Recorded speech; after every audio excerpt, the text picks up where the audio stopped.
Hey guys, Rich here. Picked up this 1994 Geo Tracker from a friend of mine. The engine's blown, so it does not run, but everything else is good on it, and it is in surprisingly good shape for a 1994. I think that's the year this is. Four-wheel drive works. It is a manual transmission. As far as I know, the hubs work on it. It's actually got a tow bar on the front. I think at one point it must have been pulled behind a camper. I put some bolts in there to facilitate moving it. Since it doesn't run, I've been moving it around with the tractor. I just pick up the front end of it and just drag it around. It has a soft top on it. I don't believe it leaks. It sat outside at the mechanics after the engine was blown for probably a month or two, and I didn't see any water inside. This is a little bit of a pain to open the tailgate because you've got to open up the top basically to swing this guy open. It's got a hitch on the back. But what's nice about these Geo Trackers is, and the reason I picked it up, they're really small, short wheelbase, decent approach angle, and these are body on frame. These are not unibody. These are essentially a light truck. And I've wanted to build something that I can take in the woods and kind of do some off-roading like other folks would maybe do in a side-by-side. But this was much more my speed from a cost perspective. This was cheap.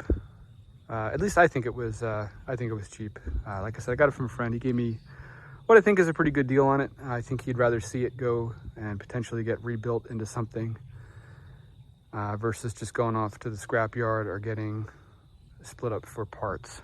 So it doesn't look too dirty on the top, but it's pretty dirty underneath. It had gone through a bunch of mud holes and such before the engine blew. So I want to move it down and pressure wash it, and I think I'm just going to get it into the barn for now until I can start tearing into it. My initial thoughts are, I have that Kubota 1.7 liter diesel that I'd gotten on Facebook Marketplace that I'm pretty sure runs. It definitely turns over. If anything, there might be some fuel issues with it. I'd love to get that into here. In fact, we already coined the term hashtag Geo Tracker. If we can get a Kubota Diesel into this thing. Let me pop the hood, show you what's underneath. Oh, you guys will love this. I think the hood release, if I recall, is actually in the glove compartment. Pretty nice inside. There's covers on the seats, but fabric looks pretty good. Underneath, a little dirty. But yeah, I mean, not bad. Got two seats in the back for people that are less than 3 feet tall, I guess. And somewhere in here, I think. Yep.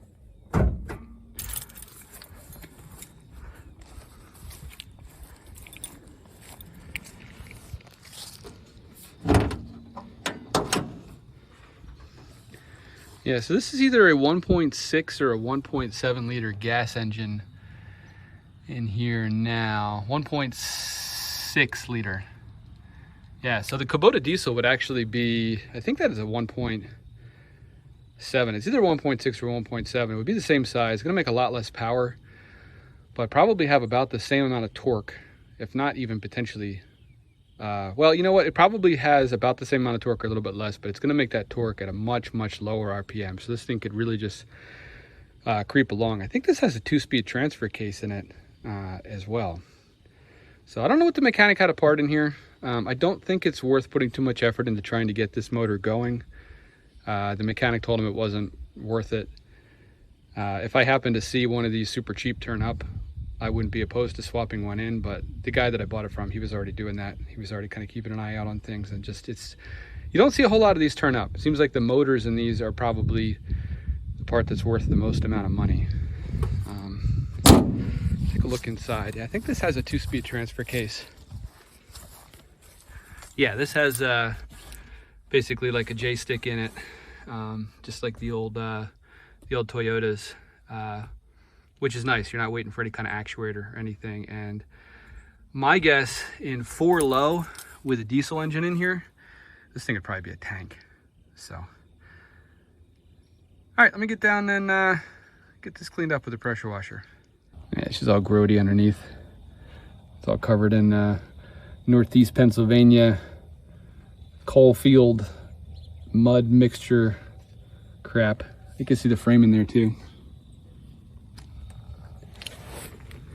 Surprisingly, very little rust on this. It's hard to tell because it's so dirty, but I didn't find any place where it looked like it was rotted out. Everything looks pretty good on it.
Pretty easy to move around. The whole thing only weighs, I think, 2,300 pounds.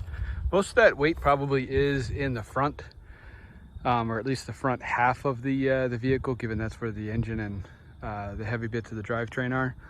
But the loader on this picks it up. Seems like with no problem. It's not hesitating at all. And I didn't even have it in four-wheel drive, so I don't think the rear was getting light. The BH77's a pretty good ballast on the back of this tractor.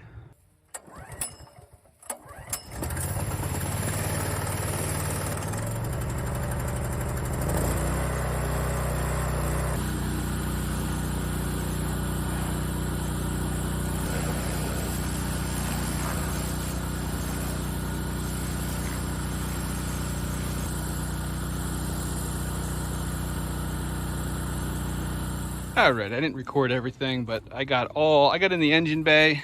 I got along the frame rails underneath. A lot of dirt tucked up in areas like this. I actually probably still have some inside of this one. I see it running down the mud flap here. I can't believe how little rust there is on this thing. I think it was garaged for a good part of its life. I don't know if this is dirt or maybe that's the undercoating coming off the paint. I don't know. It's not rust. It actually still has texture. Maybe it's the pigment, or maybe there is a layer of paint on top of the undercoating. I don't know, but there's very little rust at all on this guy.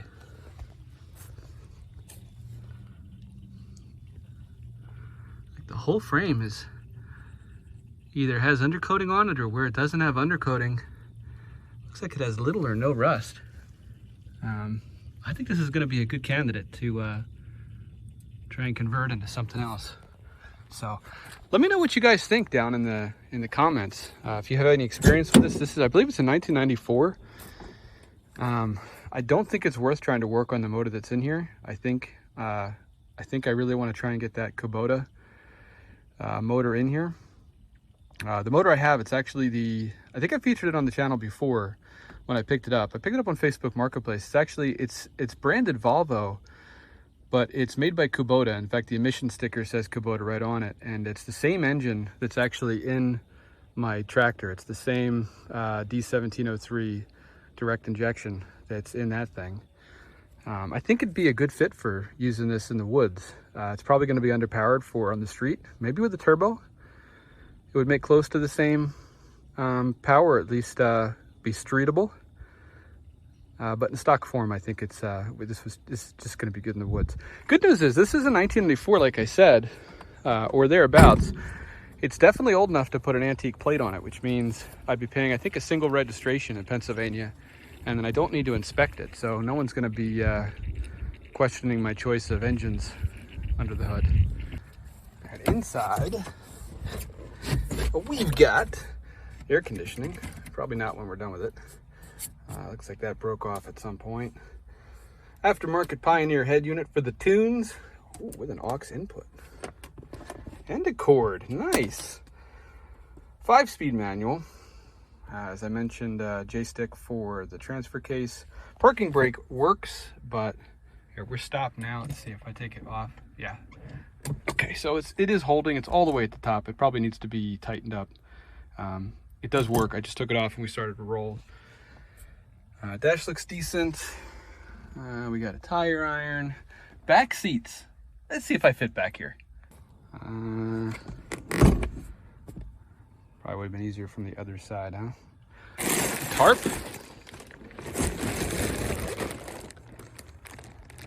Definitely use that for something. Dome light lens. Oh yeah. Also looks like the soft top is not fully on here. It's okay, we're not driving it. Gosh, does this move? Oh, it does move, okay.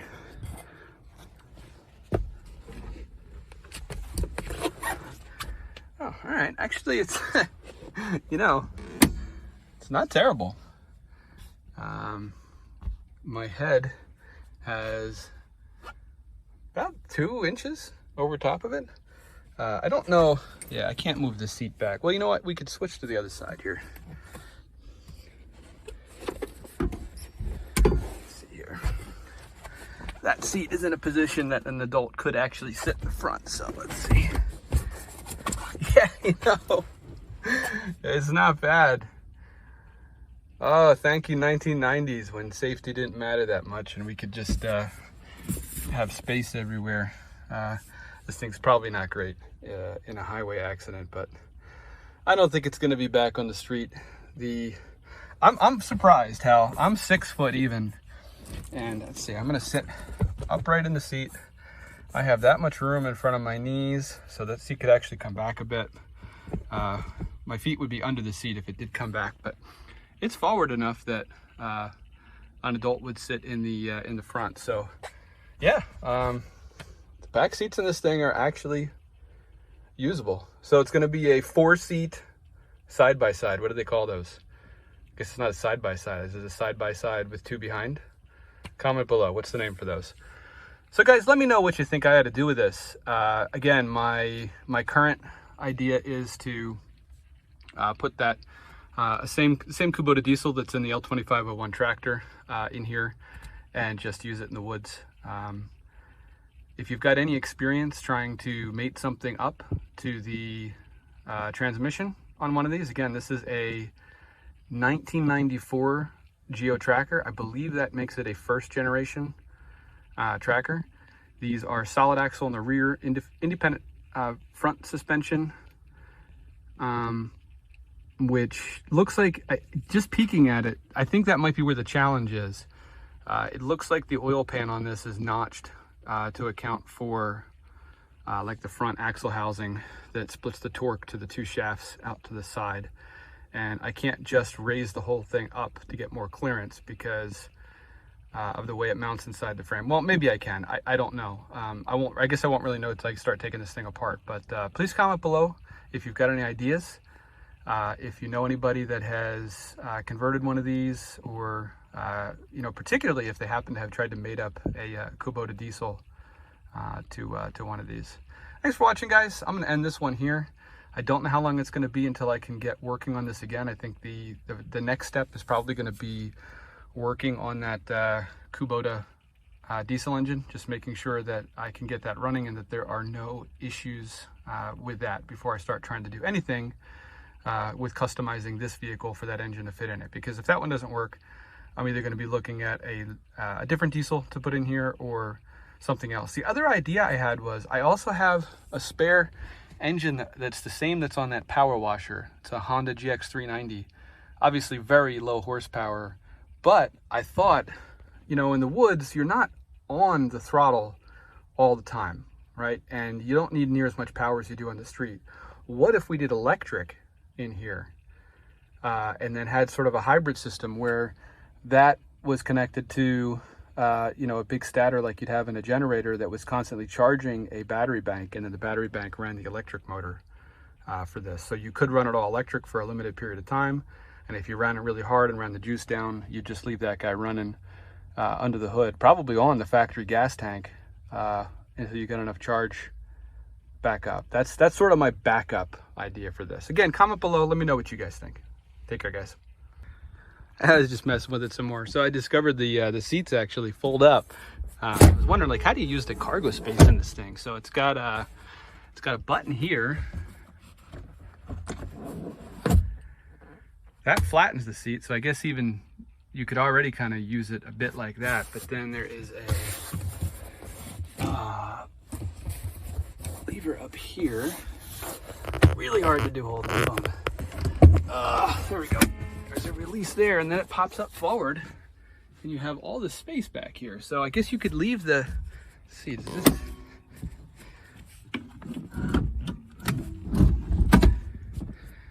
Yeah, so that kind of tucks in behind the seat there.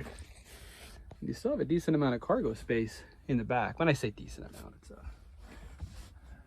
it's still pretty small. That's like maybe like 30 inches from the back of the seat to the tailgate. And the tailgate, it's a shame the tailgate doesn't go down, it swings outward, which I guess makes sense with the spare tire. But it probably would be more usable if the tailgate swung down. You could sit on it, have a little place to work when you're out in the woods. So yeah, I guess I was thinking I might have to take the seats out to be able to actually fit anything back here, but there's a decent amount of space with the seats in and just fold it up.